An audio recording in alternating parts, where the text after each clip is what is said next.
আসসালামু আলাইকুম রহমতুল্লাহ। ওয়ালাইকুম আসসালাম ওয়া রাহমাতুল্লাহি ওয়া বারাকাতুহু। জি, শাহেখ, আমাদের এখানে আমি কোথা থেকে বলছেন? আমি কানাডা মন্ট্রিয়াল থেকে বলছি। বলেন। তো মন্ট্রিয়ালে আমাদের এখানে এখন নতুন একটা করছে যে আপনার বাহিরে সালাত আদায় করা যাবে না। তা আমরা সামারে তো একটু ওই যে পিকনিক করি, একটু পার্কে যাই করি, সেক্ষেত্রে কি আমরা নামাজটাকে গাড়িতে বসে পড়তে পারবো? তো আপনারা যেখানে পিকনিক করছেন, খাওয়া দাওয়া করছেন, সেখানে নামাজ পড়লে কি অসুবিধা আছে আইনগত? হ্যাঁ, আগে যেমন ওপেন পড়তে পারতাম জায়নামাজ বিছে এক কর্নারে, এখন ওটা নিষিদ্ধ করে দিছে। আল্লাহ হেফাজত করুন, মুসলিম ভাই বোনদের আল্লাহ হেফাজত করুন। আল্লাহ রাব্বুল আলামিন মুসলিমদেরকে শক্তিশালী করুন।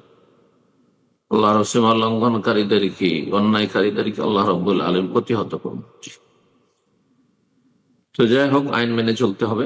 জুলম অত্যাচার হলেও আইন মেনে চলতে হবে। জি, সুতরাং আপনি সেই ক্ষেত্রে গাড়িতে বসে চলা করতে পারবেন। আর যদি জমা করা সম্ভব হয় তাহলে বাড়িতে জমা করবে। জমা বাড়িতেও চলে, কিন্তু কসর চলে না। কসরে যেন শুধু সফর, বাকি জমা বিভিন্ন জরুরি ক্ষেত্রগুলিতে জমা করা চলে।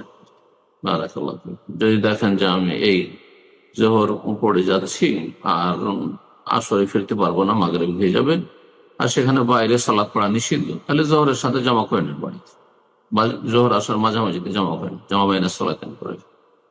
এভাবে মাগরিবকে এশার সাথে, মাগরিবের সাথে বাইরে ছিলেন, পড়তে পারলেন না, আওয়াল ওয়াক্তে পড়া জরুরি নয়, সেটা এশার সময় বাসায় এসে পড়ে নিল, 2 ওয়াক্ত জমা করে নিলেন, জায়েজ, ইনশাআল্লাহ আপনাদের জন্য জায়েজ।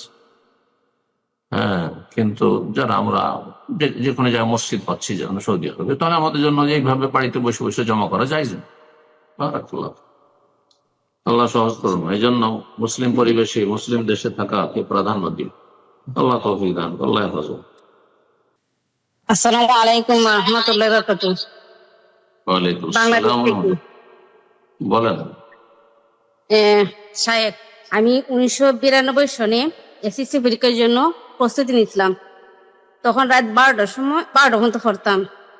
আমার আব্বা থাকতো বাইরে, বাজারও আমি দরজা খুলে রাখতাম। তখন দেখি আকাশে চাঁদে এবং গড়ে একটা ছায়া পড়ছে। তখন চাঁদনি রাত ছিল। তো ছায়া লক্ষ্য করে চাই দেখি আকাশে তাদের সামনে একজন মানুষ বসা। মানুষ সাদা পোশাক বসা, কোকড়ানো চুল, বাদামি রঙের, আর চ্যাপটা গোল নয়, আমার সুন্দর একটা মানুষ বসা। এটা আমি কি দেখি? জাগ্রত অবস্থায় না স্বপ্নে? জাগ্রত অবস্থা, আমি পড়তেছি তখন। হম হম। জিন জিন জিন দেখেছেন? কোন মুসলিম জিন দেখেছেন?